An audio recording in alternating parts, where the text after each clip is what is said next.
Thampanoor bus സ്റ്റാൻഡിൽ കുടുങ്ങി KSRTC ജീവനക്കാർ. നെയ്യാറ്റിൻകരയിൽ നിന്നും സർവീസ് നടത്തി തമ്പാനൂർ ഡിപ്പോയിലെത്തിയ ജീവനക്കാരാണ് കുടുങ്ങിയത്. സ്റ്റാൻഡിനുള്ളിൽ കയറ്റിയ ബസ് തടഞ്ഞിട്ടിരിക്കുകയാണെന്നും പോലീസ് പ്രൊട്ടക്ഷൻ നൽകിയാൽ സർവീസ് നടത്തുമെന്നും പണിമുടക്കിന്റെ ഭാഗമാകാത്ത ജീവനക്കാർ പറഞ്ഞു. ദീർഘദൂര സർവീസുകൾ പലതും തമ്പാനൂർ ഡിപ്പോയിൽ വെച്ച് സമരാനുകൂലികൾ തടഞ്ഞിട്ടുണ്ടായിരുന്നു. ഏറ്റവും അധികം ബസ്സുകൾ ഓപ്പറേറ്റ് ചെയ്യപ്പെടുന്നത് അത് നെയ്യാറ്റിൻകരയിൽ നിന്നാണ്. നെയ്യാറ്റിൻകരയിൽ നിന്ന് സർവീസ് നടത്തി തമ്പാനൂരിലെത്തി പെട്ടുപോയ കുറച്ച് KSRTC ജീവനക്കാരാണ് നമ്മോടൊപ്പം ഉള്ളത്. എന്താണ് ഇപ്പോൾ നിങ്ങളുടെ അവസ്ഥ? നമ്മൾ നെയ്യാറ്റിൻകരയിൽ 4:30 ഇവിടെ സർവീസ് കായംകുളം സർവീസാണ് വന്നത്. ഇവിടെ വന്നപ്പോൾ ഒരു യൂണിയൻ കാർ പോകാൻ പറ്റില്ല എന്ന് പറഞ്ഞാൽ തടഞ്ഞിട്ടിരിക്കുകയാണ്. ആഹാരം പോലും കഴിക്കാത്ത അവസ്ഥയിലാണ് ഇവിടെ നിൽക്കുന്നത്. റെയിൽവേ ക്യാൻറ്റീൻ വല്ലതും നോക്കണം. ഇപ്പൊ എന്താ നിങ്ങൾക്ക് പോകാൻ പറ്റാത്ത? നമ്മളെ വേബിൽ നമ്മളെ ടൈം വെച്ച് കയറുന്ന വേബിലുണ്ട്. അങ്ങനെ ഡിപ്പാർച്ചർ വെച്ചാൽ നമുക്ക് പോകാൻ പറ്റില്ല. വേബിൽ ഇവിടെ വാങ്ങിച്ച് വെച്ചിരിക്കുകയാണ്. വാങ്ങിച്ച് തന്നാൽ മാത്രമേ നമുക്ക് ഓപ്പറേറ്റ് ചെയ്യാൻ പറ്റൂ. പോലീസ് പ്രൊട്ടക്ഷൻ തന്നാലേ ഇനി പോകാൻ പറ്റുള്ളൂ. ഇതിപ്പോ സർവീസ് നടത്താൻ കഴിയില്ല എന്ന് അറിഞ്ഞിട്ടുണ്ടായിരുന്നില്ലേ?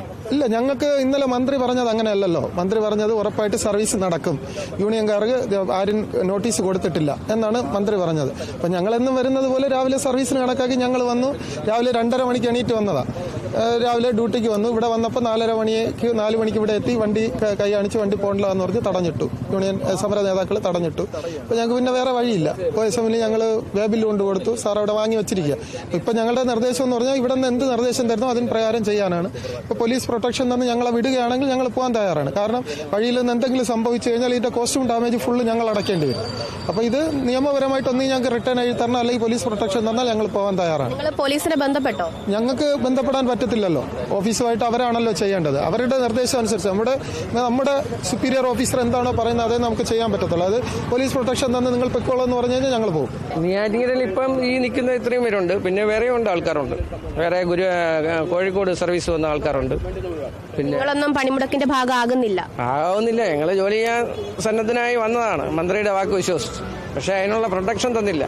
മന്ത്രിയുടെ വാക്ക് വിശ്വസിച്ച് ഇറങ്ങി ഇപ്പൊ പെട്ടുവല്ലേ? ഇപ്പൊ പെട്ടുപോയി. ഇവിടെ നിന്ന് വിട്ട് കഴിഞ്ഞാൽ നമ്മൾ പോകാൻ ഓക്കെയാണ്. ഈ ബാത്റൂം ഒക്കെ പൂട്ടിയിട്ടേക്കുവാ? ബാത്റൂം രാത്രി വന്ന് അവരടുത്ത് പറഞ്ഞെന്ന് നിർദ്ദേശം കൊടുത്തെന്ന്. എല്ലാം അടച്ചിരണം. ഒരു ചായക്കട പോലും ചായ കുടിക്കാൻ വേണ്ടി പോയപ്പോൾ അവിടെ ചേട്ടൻ പറഞ്ഞെന്ന് പുള്ളി അടച്ചിട്ടിട്ട് അങ്ങനെ ഇരിക്കുകയാണ്. സമരമാണല്ലോ, പണിമുടക്കാണെന്ന് അറിയാമല്ലോ, അതുകൊണ്ട് തുറക്കത്തില്ല എന്നാണ് പറഞ്ഞത്. ഡിപ്പോയ്ക്ക് അകത്തിട്ടേക്കുന്ന ബസ്സുകളൊക്കെ തന്നെ പുറത്തിറക്കാൻ കഴിയാത്ത അവസ്ഥയാണ്. യാത്രക്കാരെയൊക്കെ ബസ്സിനകത്ത് നിന്ന് ഇറക്കി വിട്ടിട്ടുണ്ട് സമരാനുകൂലികൾ. പണിമുടക്ക് കഴിയുന്നത് വരെ എന്താണ് അവസ്ഥ, എങ്ങനെയാണ് സർവീസ് നടത്തുക എന്നൊന്നും അറിയാതെ നിൽക്കുന്ന ജീവനക്കാർ കൂടിയാണ് ഇവർ എന്നുള്ളതാണ്. ക്യാമറമാൻ ബിനിൽ നെടുമങ്ങാടിനൊപ്പം സൂര്യഗായത്രി, കേരള വിഷൻ ന്യൂസ്.